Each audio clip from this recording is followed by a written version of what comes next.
আজিৰে পৰা 7 দিনীয়াকৈ বৰপেটা জিলাৰ চেঙা ৰাজহ চক্ৰৰ অন্তৰ্গত খংৰাত অনুষ্ঠিত হৈছে চতুৰ্থ সংখ্যক খংৰা গ্ৰন্থ আৰু বাণিজ্য মেলা। খংৰাৰ মৰহম মহম্মদ আলী সমন্বয়ৰ ক্ষেত্ৰত খংৰা নৱশক্তি যুৱ ক্লাবৰ উদ্যোগত আজিৰে পৰা অনুষ্ঠিত হোৱা গ্ৰন্থ আৰু বাণিজ্য মেলাৰ আজিৰ পৰা 15 ডিচেম্বৰলৈকে 7 দিনীয়া কাৰ্যসূচীৰে অনুষ্ঠিত হ'ব। কাৰ্যসূচী অনুযায়ী আজি পুৱা পতাকা উত্তোলন কৰে নৱশক্তি যুৱ ক্লাবৰ সভাপতি চুলতান জয়ানুৰ ৰহমানে। পুৱা 10 বজাত বাৰেৰহণীয়া সাংস্কৃতিক শোভাযাত্ৰা উলিওৱা হয়। এই শোভাযাত্ৰাৰ উদ্বোধন কৰে বিশিষ্ট সমাজসেৱক আব্দুল ওহাবে। বিভিন্ন জাতি জনগোষ্ঠীৰ কৃষ্টি সংস্কৃতি সমৃদ্ধি আকৰ্ষণীয় আৰু দৃষ্টিনন্দন এই শোভাযাত্ৰাই বাটৰুৱা তথা ৰাইজক মোহিত কৰে।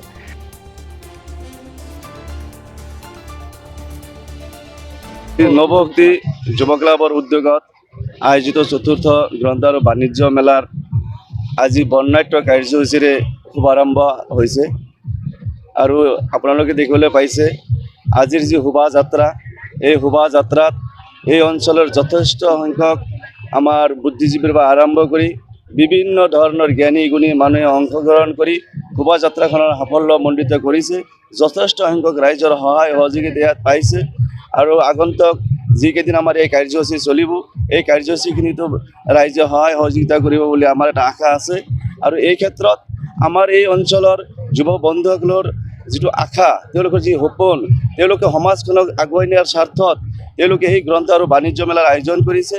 এই ক্ষেত্ৰত আমি সকলোৱে ৰাইজে এই গ্ৰন্থ আৰু বাণিজ্য মেলাখন এখন দীৰ্ঘম্যাদী বাণিজ্য মেলা হওক আৰু এই বাণিজ্য মেলা আৰু এই গ্ৰন্থ মেলাখন এনেকুৱা এক গ্ৰন্থ মেলাত পৰিণত হ'ব লাগে যে বিভিন্ন অঞ্চলত বিভিন্ন ধৰণৰ অনুষ্ঠান প্ৰতিষ্ঠান হৈ আছে, কিন্তু আমি সবেই অনুভৱ কৰিছোঁ যে উক্ত অনুষ্ঠানসমূহৰ পৰা আমি ৰাইজ ইমান লাভান্বিত হোৱা নাই। কিন্তু গ্ৰন্থ আৰু বাণিজ্য মেলাৰ দ্বাৰাই নিশ্চয় আমাৰ এই অঞ্চলৰ ৰাইজ উপকৃত হ'ব। ইয়াত বহুতো জ্ঞানী গুণী মানুহক আমন্ত্ৰণ কৰা হৈছে, তেওঁলোকৰ পৰামৰ্শ আমি ইয়াত ল'ম। তেওঁলোকৰ পৰামৰ্শ মতে এই অঞ্চলখন আগুৱাই যাব। শিক্ষাৰ ক্ষেত্ৰত তেওঁলোকৰ যি পদক্ষেপ, এই পদক্ষেপক আমি প্ৰশংসা কৰিব লাগিব।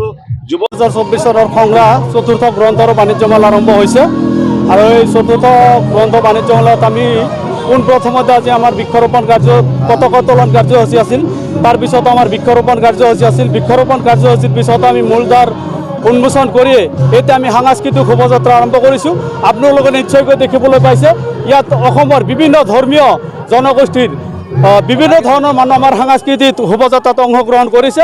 আমি এই বিভিন্ন ধৰণৰ জনগোষ্ঠীয় মানুহখিনি আমাৰ সাংস্কৃতিক শোভাযাত্ৰাত অংশগ্ৰহণ কৰাৰ বাবে আমি আমাৰ কৰ্তৃপক্ষৰ তৰফৰ পৰা আমি নথৈ আনন্দিত হৈছোঁ আৰু বিভিন্ন ধৰণৰ ধৰ্মীয় জনগোষ্ঠীসকলক আমি আন্তৰিক শ্ৰদ্ধা আৰু কৃতজ্ঞতা জ্ঞাপন কৰিছোঁ। সাংস্কৃতিক শোভাযাত্ৰা আৰু এইবেলিৰ সাংস্কৃতিক শোভাযাত্ৰা এটি নতুন মূল্যায়ন কৰিছে বুলি আমাৰ সবৰে বিশ্বাস হৈছে, কাৰণ আজিৰ উপস্থিতিয়ে শোভাযাত্ৰাত বিভিন্ন পৰ্যায়ৰ দল সংগঠন, বিভিন্ন ভাষা ভাষীৰ ধৰ্মাৱলম্বী মানুহ স্বতঃস্ফূৰ্তভাৱে ওলাই আহি আজিৰ এই শোভাযাত্ৰাত অংশগ্ৰহণ কৰি আমাৰ এই শোভাযাত্ৰাৰ যিটো কাৰ্যসূচী সাফল্যমণ্ডিত কৰিছে আৰু আমাক যথেষ্ট আহ্লাদিত কৰিছে আৰু আমি আপ্লুত হৈছোঁ। আৰু আজিৰ পৰাই আমি আৰু এটি সংকল্প ল'বলৈ আশাবাদী, অহা দিনতো যাতে ঠিক এনেকুৱাই প্ৰতিটো কাৰ্যসূচী সাফল্যমণ্ডিত হয় তাৰ কাৰণে আমি যথেষ্ট চেষ্টা কৰিম। আৰু যুৱ বন্ধুসকলৰ যি মনৰ বাঞ্ছনা, তেওঁলোকৰ যিখিনি প্ৰচেষ্টা, এই প্ৰচেষ্টাক আমি সদায় শলাগ ল'ব লাগিব।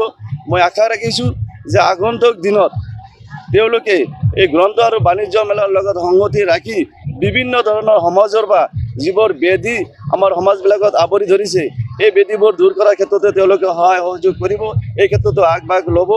আৰু এই ক্ষেত্ৰত আমাৰ এই অঞ্চলৰ এজন জ্যেষ্ঠ মুৰব্বী, সমাজ সচেতক, সংস্কৃতিৰ জগতৰ লগত জড়িত আমাৰ সন্মানীয় ৱাহাব আলী খান ডাঙৰীয়া, আমাৰ পুটচিঙা সমবায় সমিতিৰ সচিব, তেওঁৰ যি অৰিহণা আৰু তেওঁৰ বয়স অনুপাতে যিখিনি আমাৰ এই অঞ্চলৰ যুৱ বন্ধুসকলক উৎসাহ আৰু উদ্দীপনা দি আছে, এই ক্ষেত্ৰত মই এই আজিৰ আপোনালোকৰ সংবাদৰ জৰিয়তে তেওঁক মই ভূয়সী প্ৰশংসা কৰিছোঁ। বৰপেটা চেঙাৰ পৰা লাচিত বায়নৰ ৰিপৰ্ট E24 লাইভ ব্ৰেকিং।